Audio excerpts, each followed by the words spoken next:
going to be the final class that we have, okay? So yeah, hope you like it. As always, get in touch if you have any questions about the material or about the assessments, okay? So let's go then. Week 11, the text is called The Tragedy of Theresa May, which is a one-act piece that was first performed in 2016. And it's a play which consists of a kind of dialogue and interaction between two characters who are named Ute and Volker.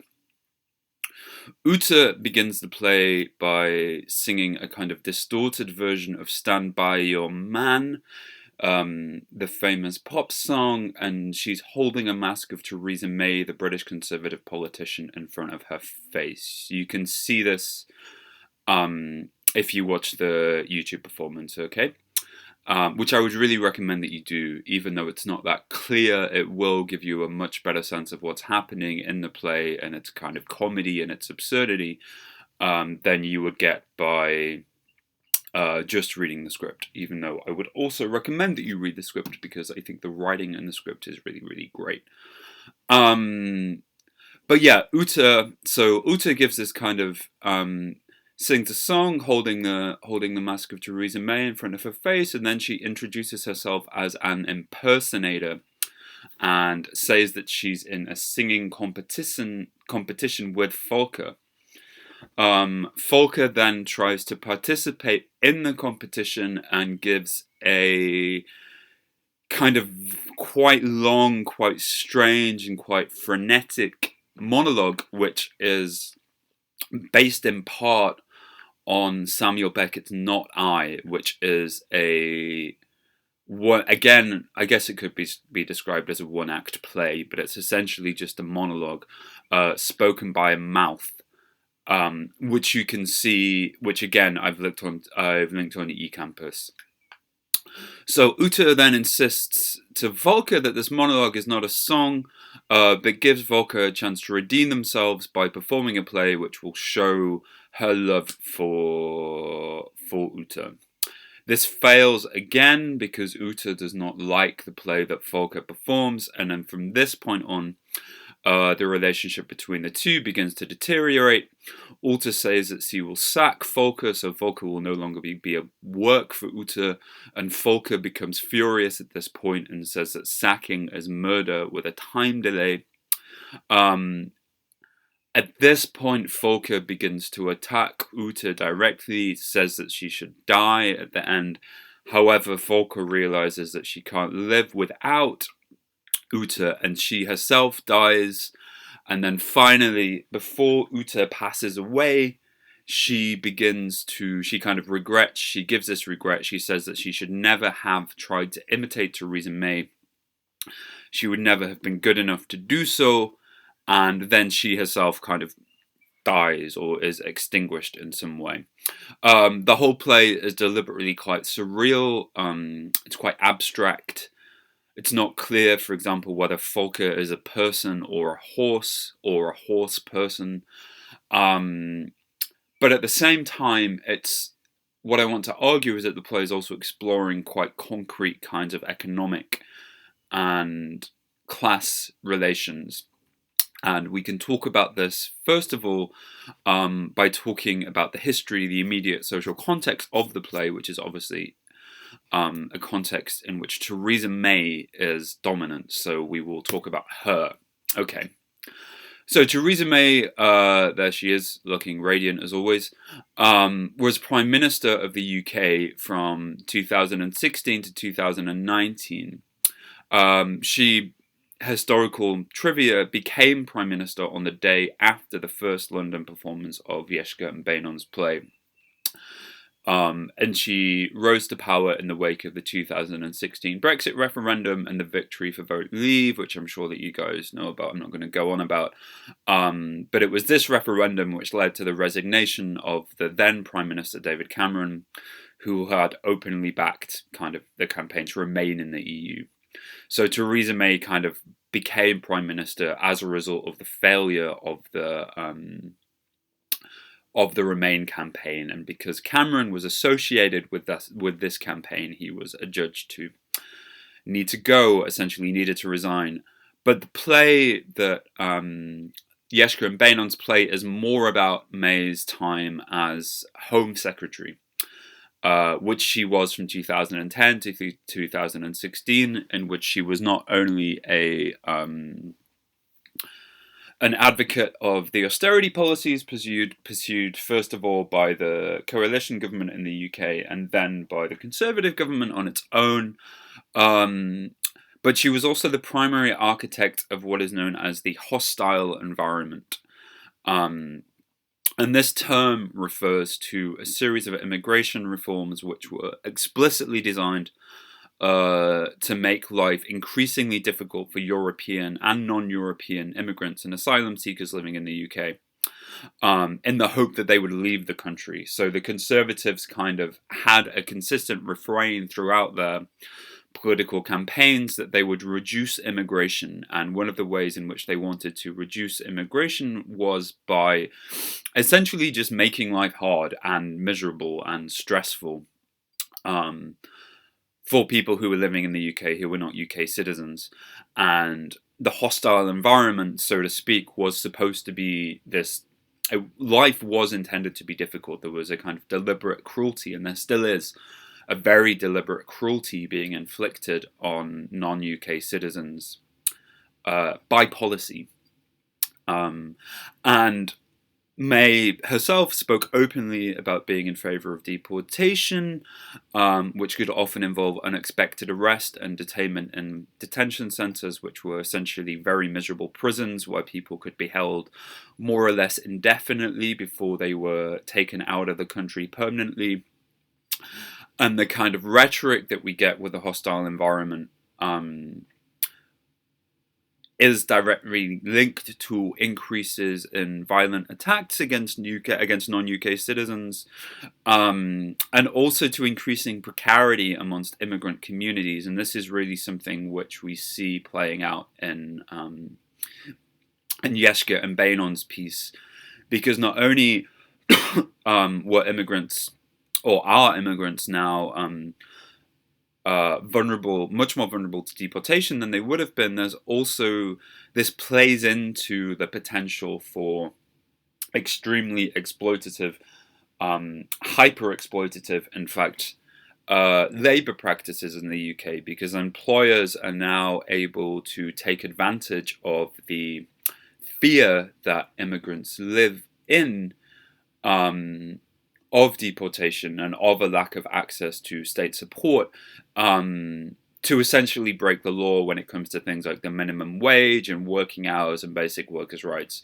So these two things very much feed into each other, and employers are much less likely to face any kind of sanctions for illegal employment practices, because the people who are being hyper-exploited are understandably afraid of reprisals from the state if they try and do anything about employment crimes on the part of employers. So this is kind of the rough context within which Yeshka and Benon's play is taking place, but it's by no means that easy to read directly the context into the play, but just to give you some sense of it.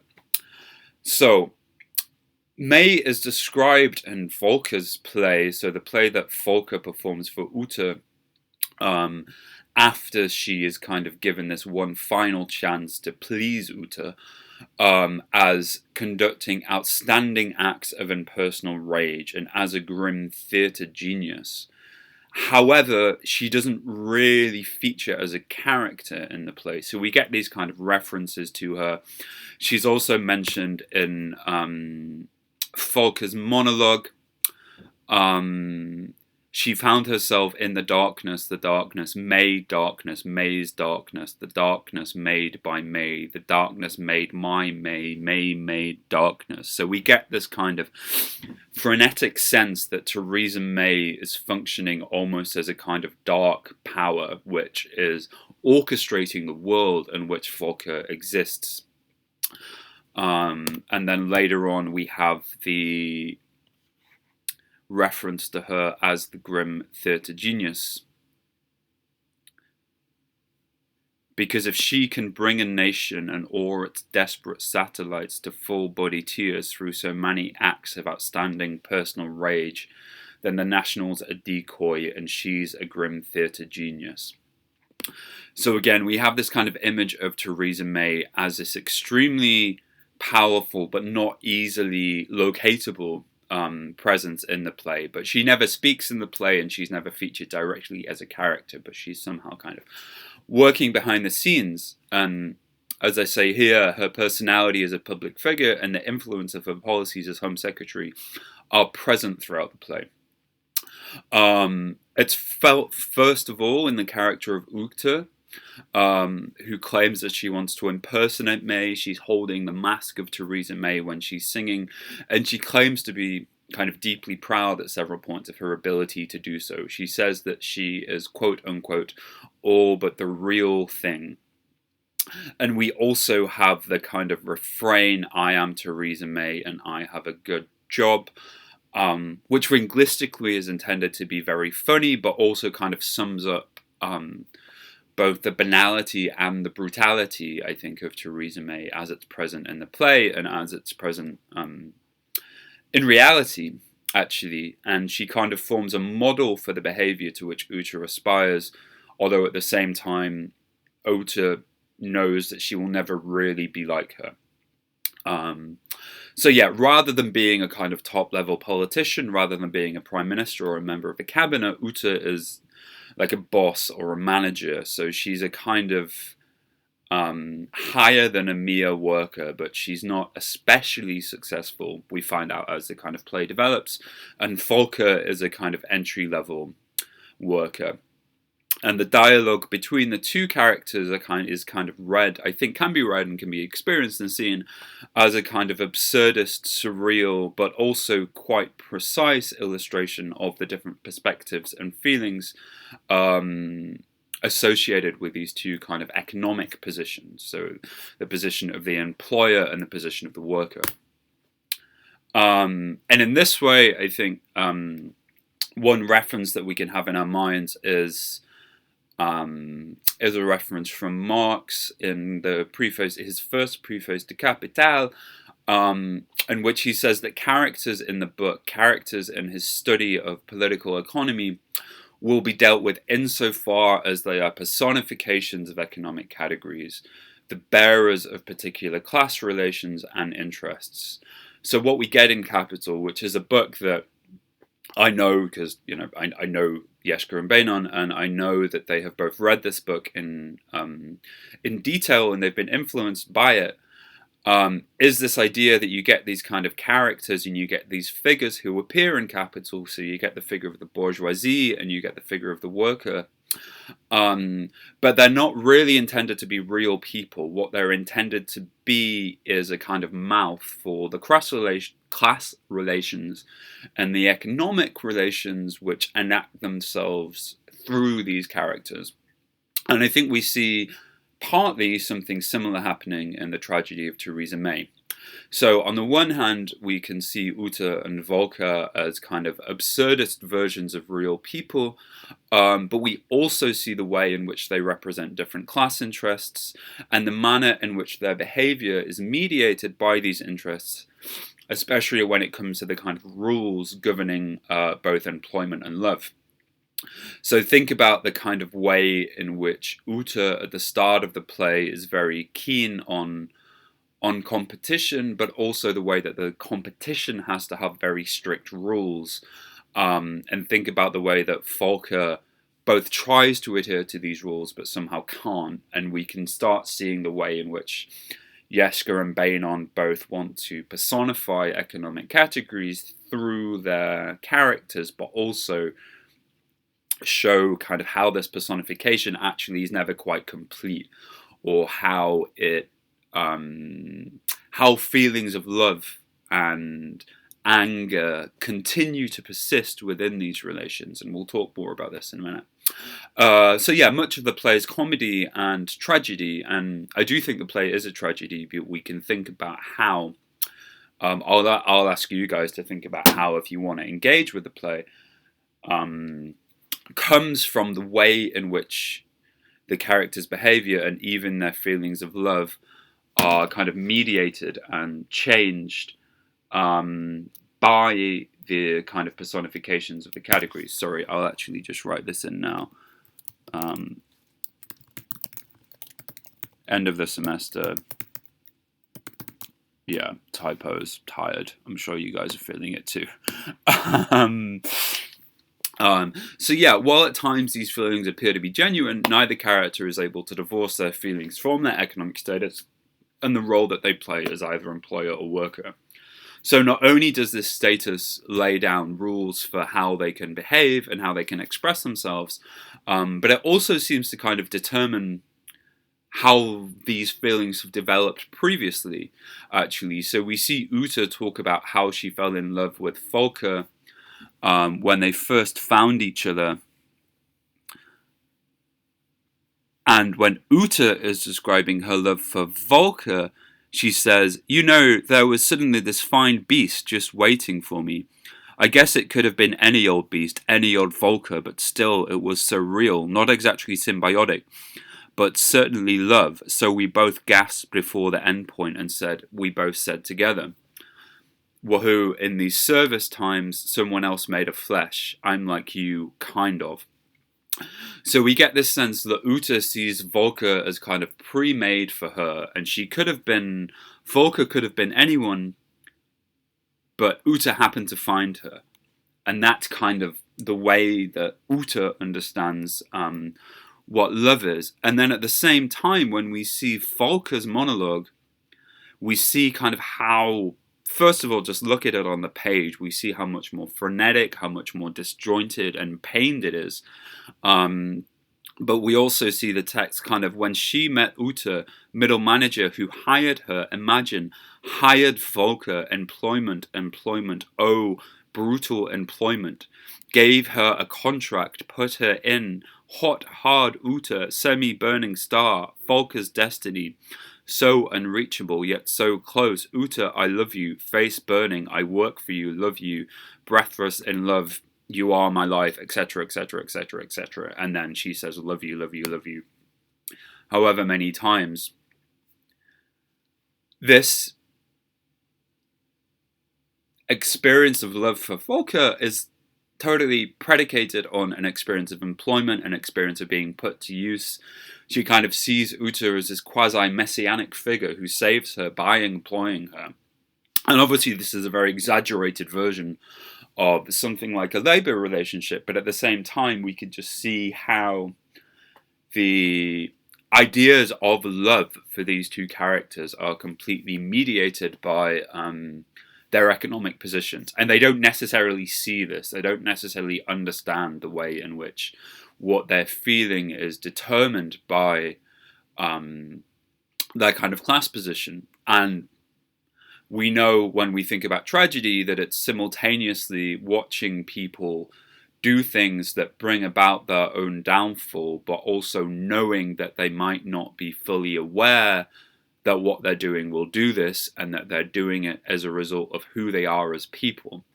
So in some ways, you guys want to engage with this play, you can see it just very basically as a tragedy of class relations, and as a funny tragedy of the personification of economic categories, I would say. So yeah, one of the major aspects of these categories, especially from the kind of employer bourgeois perspective that Uta occupies, is competition. And for Uta, the meaning of her life appears to come from her status as an impersonator, together with her belief in competition. She says at several points that she considers herself to be the best in the field of impersonators. She insists that the fact of competition itself, whereby two people assign themselves into a hierarchy with one being superior to the other, is a condition of her capacity to love. She says at one point, I cannot love without competition. For Uta, competition is a state of existence which she requires in order to function. And again, this function is conditioned by a specific kind of class relation. First of all, she is the employer of the person with whom she is in competition, meaning that there is a fundamental inequality between them. And although Uta can't see or name this inequality directly, she appears to acknowledge it when she first of all refers to Volker as being impaired, which happens when she introduces her for the first time. As you have seen, I am a successful impersonator and Volker here is impaired. Nonetheless, this is a competition. So Uta simultaneously acknowledges that there is a competition between the two characters, but also that Volker is at a kind of disadvantage. But at the same time, Uta is constitutionally incapable of understanding this as anything other than a kind of competition in which the two must engage, despite the fact that Volker is at a disadvantage. So it's not a fair competition. Yeah, so Uta insists on the importance of competition, even though it's unequal.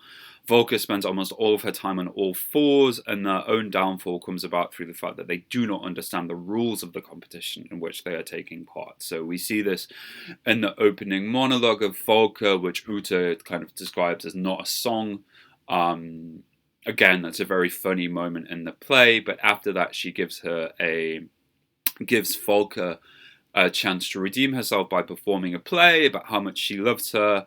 And instead of performing that kind of play, Volker performs the wrong kind of play, which actually, bit of trivia, is a retelling of the great German director Rainer Werner Fassbinder's Fear Eats the Soul, which is a story about a old German mother who falls in love with a younger Moroccan immigrant, and whose children and general community ostracizes her because they consider her to be kind of living in sin and in lust with this young Moroccan guy, even though the film presents him as being very much in love. So the play that Volker enacts for Uta is actually this story about employment and immigration, which infuriates Uta, and again, it doesn't fit with the pre-established framework of competition, and it's at this point that the relationship between the two really starts to deteriorate. So, after Volker's play, Uta tells her that he has seriously let her down, and then asks why it was that she told another worker, Wojciech, how much she was paid. Volker's response is that she did not know that it was possible to be paid any less than she was herself, meaning that she had no reason not to discuss her wages with the co-worker. And we see this here.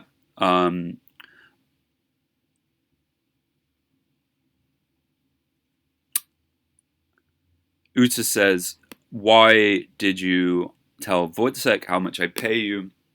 Volker says he asked. Uta says, Wojciech gets less. Now he knows he is angry. You've made things difficult for me. Volker says, I get the lowest allowed.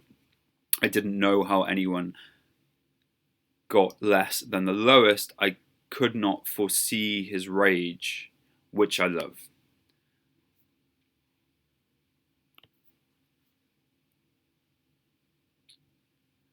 And again, this is a kind of absurdist but also realistic depiction of the kind of employment practices, as I said at the start, that would have been brought about through Theresa May's Home Office policies and through the general atmosphere of the UK as it was when the play was written and as it continues to be.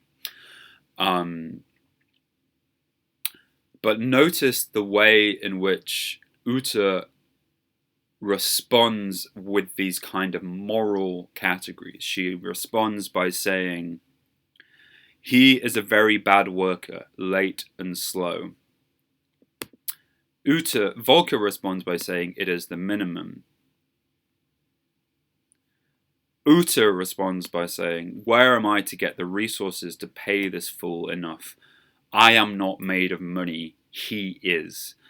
I need him not to shout at me because it is not for me his gaping rage, rather it is theft. So we see both how Uta uses these moral categories in order to justify the hyper exploitative conditions that she herself is kind of overseeing. And again, like I say, we can see this as a kind of realistic depiction of people who continue to be paid under the legal minimum wage. So under the SMIC, the UK equivalent of the SMIC, because employers can get away with it, because people of a precarious immigration status are terrified to often report violations of employment law because they know that they are at risk of deportation or of being unable to claim income support as a result of the kind of hostile environment which Theresa May and other Conservative politicians and also other Labour politicians have been responsible for creating over the last kind of 10 years or so. But again, we see the way in which Uta both kind of represents economic interests. So she represents, I'll just put it here. Oops, sorry. She represents the interests of her class in trying to make as much money as possible by paying the workers as little as possible. But at the same time, she's rationalizing these actions through a kind of morality. So she talks about Wojciech as being lazy. Volker has misunderstood the competition. It's clear that they have this kind of belief in, or that Uta has this kind of belief in the moral rightness of what she's doing. And in this idea of meritocracy, which is basically just this idea that you kind of get what you deserve. And poor people deserve to be poor, and wealthy people deserve to be wealthy. And morality functions almost as a kind of weapon with which to attack people. And we see in the play how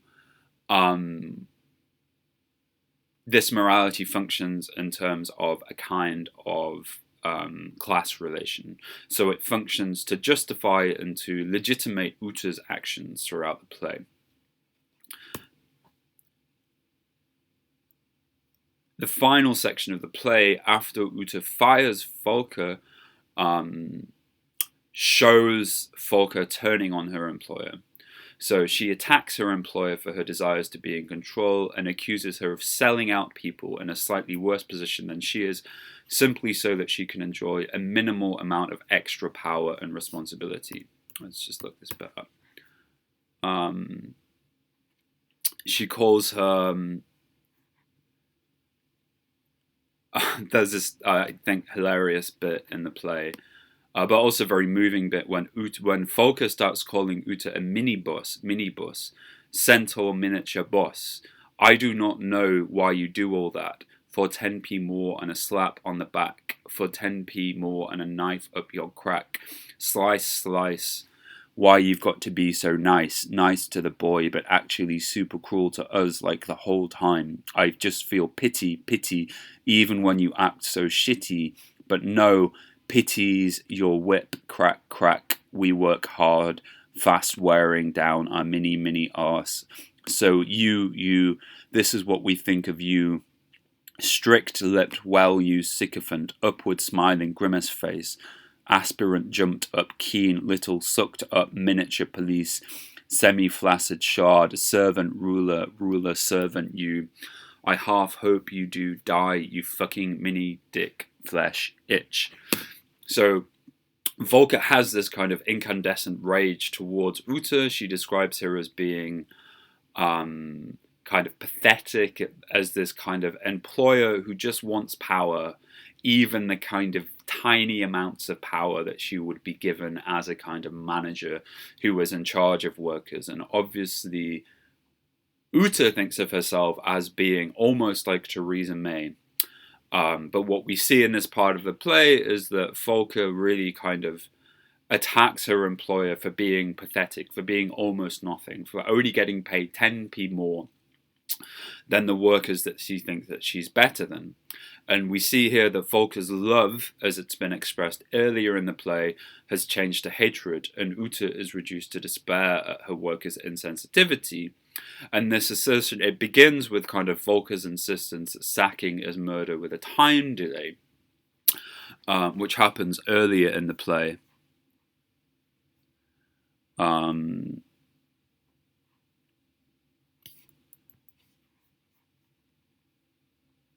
Here we go. After Uta. So Uta says, "It is not personal, but my hands are tied." So again, she invokes this kind of objective morality and objective economic logic, which is forcing her to act in a way which is brutal, and which is going to mean that Volker is sacked, which will mean that she is actually likely, if we follow the structure of the play, deported. Volker says, "Sacking is murder with a time delay. You have premeditated my murder. You are domestically deporting me. By firing me, I'm burning, I'm drowning, I'm hungry. I am a woman and I need to eat. You are my murderer. You will pretend my death, now inevitable, was natural. No death is natural. All death is man-made." And that might sound like a kind of absurd thing to say, but at the same time, I think something which the play wants to take quite seriously at this point is just the fact that all death actually is a result of the kind of conditions in which people live. The way you die depends on how you live, or this is kind of society in which you live. And what the play wants to do, and what Volker wants to do at this point, is make Uta personally responsible for the kind of actions that she's doing, and to interrupt and to kind of destroy the process through which Uta, as a kind of, both as an employer and as a person, abstracts away from the responsibility that she has for the actions by either holding on to a kind of moral logic, and by saying that she's just doing what she's doing because it's morally right, because either Wodzeck or Volker are bad workers, or they've misunderstood the competition, or with a kind of economic logic, which kind of says, well, I don't want to have to do this, but I have to for the sake of the company that I'm working for example. And we see how Uta's reaction to Volker's accusations, as well as her insistence earlier in the play that Volker herself is responsible for her own desire and for the manner of her waiting, kind of continually tries to evade the responsibility that Uta has as a person for the kind of consequences of the relations that she occupies. So throughout the play, Uta experiences economic forces which are brought about by and involve human decisions, who to fire, how much to pay workers, etc., as if they were the result of objective moral laws. Lazy workers don't deserve to eat. Competition is necessary for love. And again, this idea kind of fits with the personifications that we discussed earlier from Marx and Jeschke and Benon. Economic forces are the result of subjective actions, but also the objectivity that underlies them is real at the same time.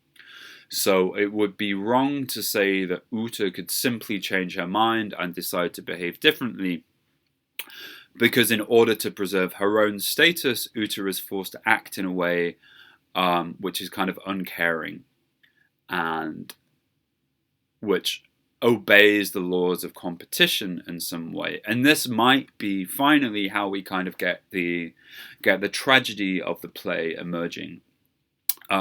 Tragedy of Theresa May is very funny. It's very strange, but I think it is a tragedy in the way that we've spoken about Shakespeare as being a tragedy. And the reason it's a tragedy for Uta's character is that she has so completely imbibed this kind of combination of economic violence and moral justification, as it's embodied in the figure of Theresa May in the play, actually, that she is unable even to love or to feel outside of this framework. And for Volker, the downfall of Uta brings about her own downfall, as we see.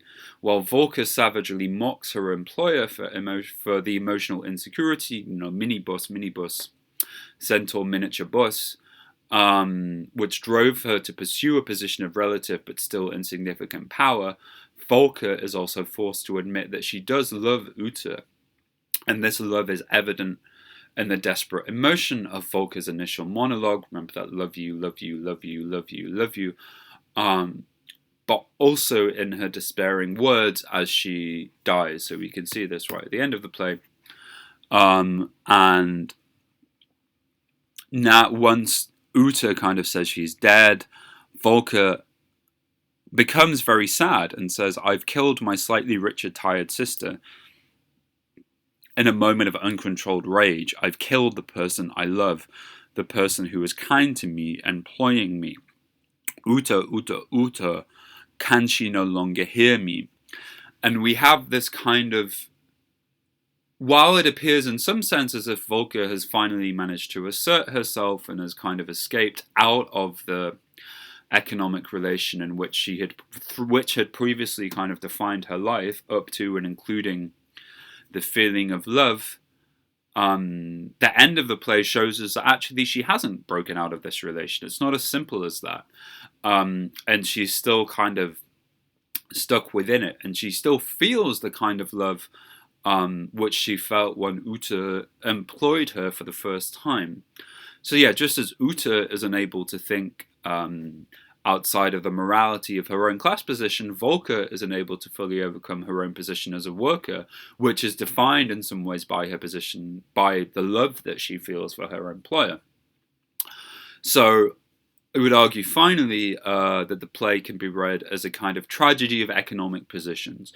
It shows us how these positions enact and disguise real violence, but also how the people who occupy them continue to feel emotions that can't be entirely reduced to their status, even though those emotions are produced and are kind of deformed by the status that people have and people hold.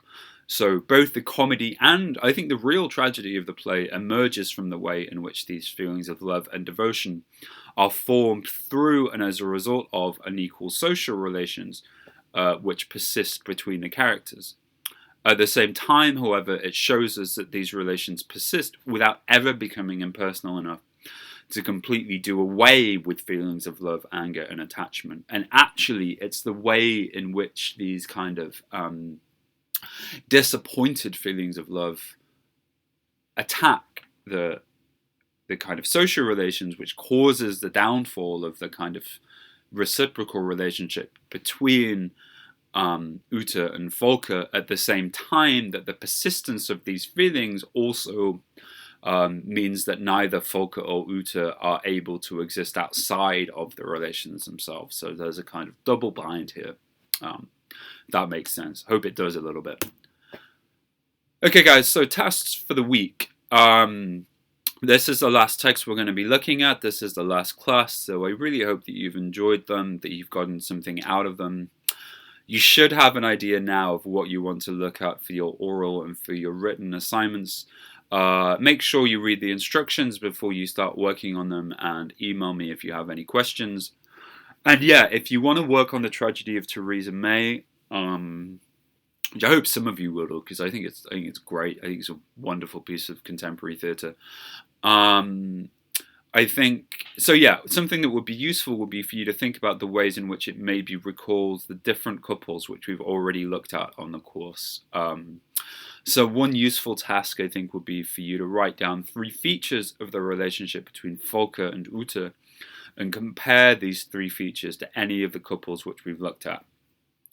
And also answer the following questions. And if you want to work on the play, then I'd recommend you sending me your answers, and we can have a bit of a dialogue about them over email. So yeah, first question. Formally speaking, the play is obviously kind of avant-garde. It's not realistic. As I said before, Volker might be a horse. She might not. There are these kind of absurdist elements that run throughout. And again, watch the performance, because you get a sense of this which you wouldn't get just by reading the script, even though the script itself is obviously absurd or absurdist. However, despite this, the play deals with real economic issues and aims in some way or another to be a realistic depiction of the way in which economic relations inform people's experiences, right down to their view of themselves and their ability to live and to love. So given this, one question is, in what way do the play's avant-garde elements contribute to its political meaning? And finally, does it make sense to think of a play this funny and this strange as a tragedy? And yeah, have a think back to when we were discussing Macbeth and Othello, and I would like you to answer the question as to whether or not you think Jeschke and Benon's work could be described as tragic in the same way, or whether or not the characters could be described as tragic in the same way that Shakespeare's characters could be described as tragic. And yeah, like I say, if you want to work on the play, then I would recommend that you write those answers in a couple of paragraphs and send them to me, and we can have a bit of a chat about them. Okay, guys, that's it. So I hope that you enjoyed it. You knew the deadline for both assignments is 10 a.m. on the Monday of week 12, which is... Sorry, just looking at my calendar, is the 26th of May. Okay, so yeah, you guys know that. Have a good 10 days or so, and yeah, take care. Bye.